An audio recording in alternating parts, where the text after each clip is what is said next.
मैं अभी और जीना चाहता हूँ। ये कथन किसी और के नहीं, विश्व के महान वैज्ञानिकों में से एक स्टीफन हॉकिंग के हैं, जो उन्होंने अपने 70वें जन्मदिवस के दिन कहे थे, जिसे सुन के दुनिया एक पल के लिए अचंभित सी रह गई। आइए आज हम इस प्रतिभावान वैज्ञानिक के प्रेरणादायक जीवन के बारे में जानते हैं। 8 जनवरी सन 1942 के दिन इंग्लैंड के ऑक्सफोर्ड शहर में फ्रैंक और इसाबेल हॉकिंग दंपत्ति के यहाँ स्टीफन विलियम हॉकिंग का जन्म हुआ।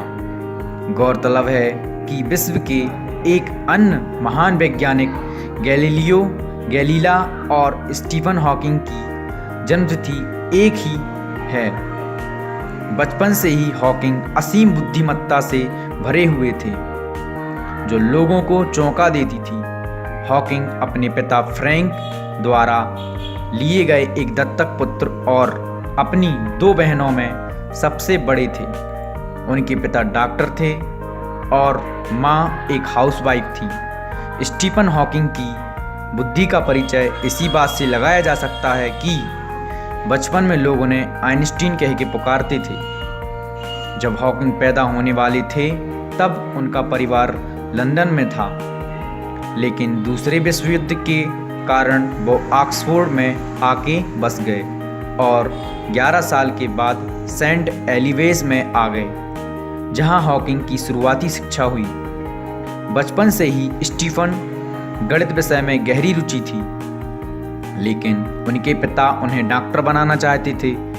खैर, उस समय गणित विषय ना होने के कारण उन्होंने आगे की पढ़ाई भौत की विषय से शुरू की और आगे जा के भारतीय वैज्ञानिक जयंत नार्लिकर की सलाह से उन्होंने अपने मनपसंद विषय गणित को ध्यान में रखकर कॉस्मोलॉजी विषय का चयन किया।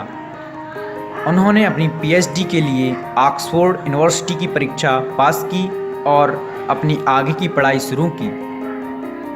जब वो 21 साल के थे तो एक बार छुट्टियां मनाने के लिए अपने घर आए।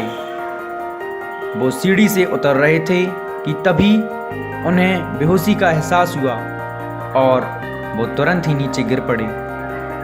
उन्हें डॉक्टर के पास ले जाया गया। शुरू में तो सब ने उसे मात्र एक कमजोरी के कारण हुई घटना मानी, पर बार बार ऐसा होने पर उन्हें बड़े डॉक्टरों के पास ले जाया गया, जहां पता लगा कि वो एक अनजान और कभी ना ठीक होने वाली बीमारी से ग्रस्त हैं, जिसका नाम न्यूरॉन मोटर डिसीज है। इस बीमारी में शरीर के अंग धीरे धीरे काम करना बंद कर देते हैं और अंत में श्वास नली भी बंद हो जाने से मरीज घुट घुट के मर जाता है। डॉक्टरों ने कहा हॉकिंग्स बस 2 साल के मेहमान हैं, लेकिन हॉकिंग ने अपनी इच्छा पर पूरी पकड़ बना ली थी और उन्होंने कहा, मैं 2 नहीं, 20 नहीं, पूरे 90 सालों तक जीऊंगा। उस समय सबसे उन्हें दिलासा देने के लिए कहा। दिलासा मिली थी। आज दुनिया जानती है कि हॉकिंग ने जो कहा करके दिखाया। अपनी इसी बीमारी के बीच में ही उन्होंने अपनी पीएचडी पूरी की और अपनी प्रेमिका जेन वाइल्ड से विवाह किया। तब तक हॉकिंग का पूरा दाहिना हिस्सा खराब हो चुका था।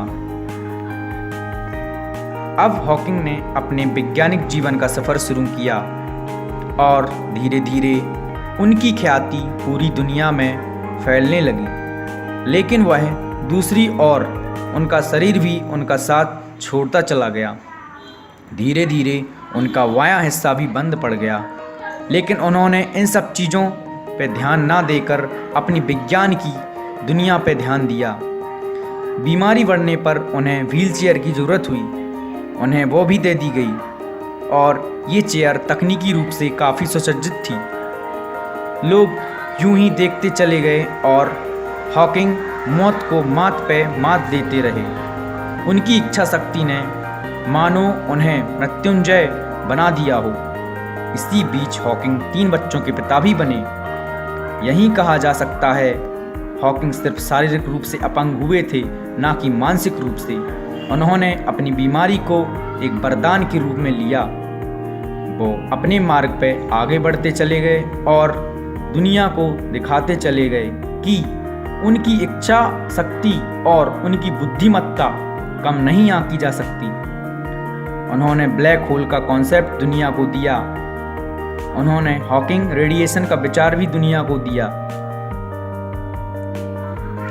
दोस्तों, उम्मीद करता हूँ आपको हमारी ये इन्फॉर्मेशन और डॉक्टर स्टीफन के बारे में जो नॉलेज मिला है उससे आपको संतुष्टि हुई होगी, या फिर शायद आपको ये वीडियो अच्छा लगा हो। अगर अच्छा लगा हो दोस्तों तो please subscribe my channel. Subscribe करने के लिए दोस्तों प्लीज़ सब्सक्राइब वाले बटन पर जाकर क्लिक करें। Thank you for watching.